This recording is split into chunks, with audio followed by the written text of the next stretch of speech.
যে হাসপাতালের বাথরুমে সাধারণ দিনে দুর্গন্ধে দাঁড়ানো দেয়, সেই হাসপাতালেই হঠাৎ ঝকঝকে।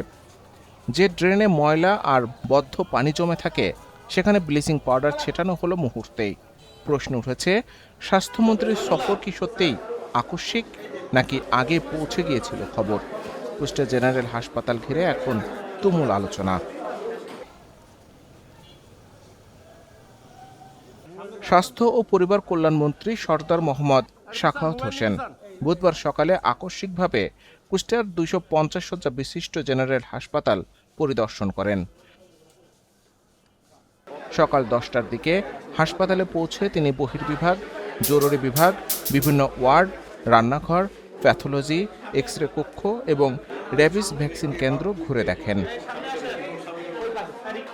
রোগী ও স্বজনদের সঙ্গে কথা বলে চিকিৎসা সেবার মান ও হাসপাতালের বাস্তব পরিস্থিতি সম্পর্কে খোঁজ নেন। তবে মন্ত্রীর সফরের চেয়েও বেশি আলোচনায় এসেছে হাসপাতালের হঠাৎ বদলে যাওয়া চেহারা।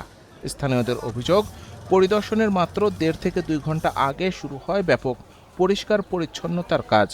রান্নাঘর থেকে টয়লেট, ওয়ার্ড থেকে ড্রেন, সবখানেই চলে সাজসজ্জা। দুর্গন্ধযুক্ত ড্রেনের পাশে ছেটানো হয় ব্লিচিং পাউডার। অপরিচ্ছন্ন বাথরুম হয়ে ওঠে ব্যবহারযোগ্য, গোছানো হয় রোগীদের বেড। যদি সফরটি সত্যি আকস্মিক হয়ে থাকে, তাহলে মাত্র কয়েক ঘন্টার মধ্যে দীর্ঘদিনের অব্যবস্থাপনা কিভাবে দূর হলো? অনেকের ধারণা, হাসপাতাল কর্তৃপক্ষ আগেই মন্ত্রীর আগমনের খবর পেয়েছিল। পরিদর্শন শেষে সাংবাদিকদের সঙ্গে কথা বলেন স্বাস্থ্যমন্ত্রী। তিনি দাবি করেন, গত 17 বছরে দেশের হাসপাতালগুলোতে কার্যকর জবাবদিহিতা ছিল না।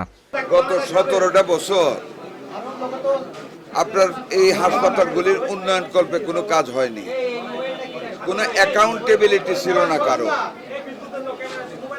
কাজ করলে জবাবদিহিতা আছে, এই জিনিসটা মানুষ ভুলে গিয়েছিল। মন্ত্রী জানান, চলতি অর্থ বছরে স্বাস্থ্য খাতে প্রায় 69,000 কোটি টাকার বাজেট বরাদ্দ রাখা হয়েছে। দেশব্যাপী জেলা হাসপাতাল, মেডিকেল কলেজ হাসপাতাল এবং উপজেলা স্বাস্থ্য কমপ্লেক্সে পর্যায়ক্রমে পরিদর্শন করা হচ্ছে। রোগীদের বেডের অবস্থা, খাবারের মান, চিকিৎসা সেবা এবং হাসপাতালের পরিচ্ছন্নতা সরজমিনে যাচাই করা হচ্ছে। In a total amount of টাকা 69,000 crores টাকা is the budget for the health sector. কাজে আমরা আমাদের দায়বদ্ধতা থেকে মানুষের কি বলে, বিছানা ঠিক আছে কিনা, সারপোকা কত আছে, উলুস কত আছে, খাবারের মান কি, রুগীদের অবস্থা কি, রুগী এবং বেডের প্রপোর্শনেট অ্যামাউন্ট কি, এগুলি দেখার জন্য আমরা সকল জায়গা ভ্রমণ করতেছি। কুষ্টিয়া হাসপাতাল পরিদর্শনে কিছু অনিয়ম পেয়েছেন বলে জানান মন্ত্রী। কয়েকজন চিকিৎসক সময় মতো উপস্থিত ছিলেন না। ড্রেনেজ ব্যবস্থাও সমস্যা দেখা গেছে। এসব দ্রুত সমাধানের নির্দেশ দেওয়া হয়েছে সংশ্লিষ্ট কর্তৃপক্ষকে। ময়লা পেয়েছি, বিচ্ছিন্নতা আছে। র্যাবিস সেন্টারটা আমি ভালো পেয়েছি, র্যাবিসে কোনো টাকা নেওয়া হয় না, রুগীরা বলেছে। বাথরুম তো আমি আসার পরে পরিষ্কার করতেছি, তাও ভালো যে পরিষ্কার করেছে, যাওয়ার মতো করেছে। আর বিছানাগুলি দেখলাম, সারপোকা টারপোকা আমি পাই নাই। আগে কি ছিল জানি না, আজকে মোটামুটিভাবে জনগণের চাপ এবং ডাক্তারের সংখ্যা অনুযায়ী ভালো পেয়েছি। নার্সদেরও অ্যাটেন্ডেন্স ভালো, ডাক্তারও অ্যাটেন্ডেন্স ভালো। 4-5 জন লেট আছে, তাদেরকে ওয়ার্নিং দেওয়া হচ্ছে। আর যে ভিতরের যে ড্রেনেজ সিস্টেমগুলি আছে, বদ্ধ পানি, এগুলি সারার জন্য এখন আমি ডিসি সাহেবের সাথে আলাপ হয়েছে। আপনার পূর্তের এক্সিকিউটিভ ইঞ্জিনিয়ারকে ডাকছি, 24 ঘন্টার ভিতরে আমি ড্রেন পরিষ্কার করাবো, যাতে পানির কোনো ব্লক হয়ে না থাকে, যাতে ময়লা না থাকে। সবচেয়ে বড় ঘোষণা আসে কুষ্টিয়া মেডিকেল কলেজ হাসপাতাল নিয়ে। মন্ত্রী বলেন, আগামী 3 মাসের মধ্যেই হাসপাতালটি পূর্ণাঙ্গভাবে চালু করা হবে। প্রয়োজনীয় যন্ত্রপাতি, আসবাবপত্র এবং জনবল দ্রুত নিয়োগ দেওয়া হবে। আপনাদেরকে খুব দৃঢ়তার সাথে বলি, আগামী 3 মাসের ভিতরে আমরা ওই হাসপাতালটা চালু করবো। মাননীয় প্রধানমন্ত্রীকে নিয়ে এসে এখানে ইনশাআল্লাহ আমরা যত যন্ত্রপাতি আছে আমরা এলসি করতেছি, এসে পড়বে। ফার্নিচারের অলরেডি আমাদের টেন্ডার হয়ে গেছে, আমরা লোকবল আমরা দিব এবং ওইটা আমরা চালু করলে এটার উপরে ভার কমবে। শুধু কুষ্টিয়ায় নয়, সারা দেশে স্বাস্থ্য খাতে বড় পরিবর্তনের পরিকল্পনার কথাও জানান মন্ত্রী।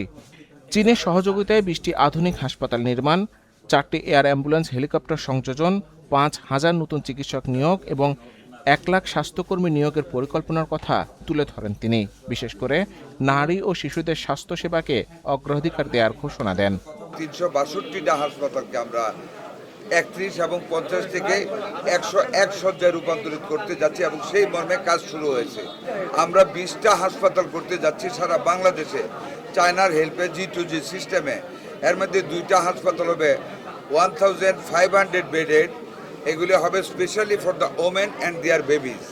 4টা সেকশন থাকবে, একটা মেয়েদের ব্রেস্ট অ্যান্ড ইউটেরাস ক্যান্সারের জন্য, একটা কিডনি ডায়ালিসিসের জন্য, একটা থাকবে জেনারেল মেডিসিনের জন্য, একটা থাকবে ডেলিভারি ডিল করার জন্য। এটা মহিলাদের জন্য স্পেশাল হবে।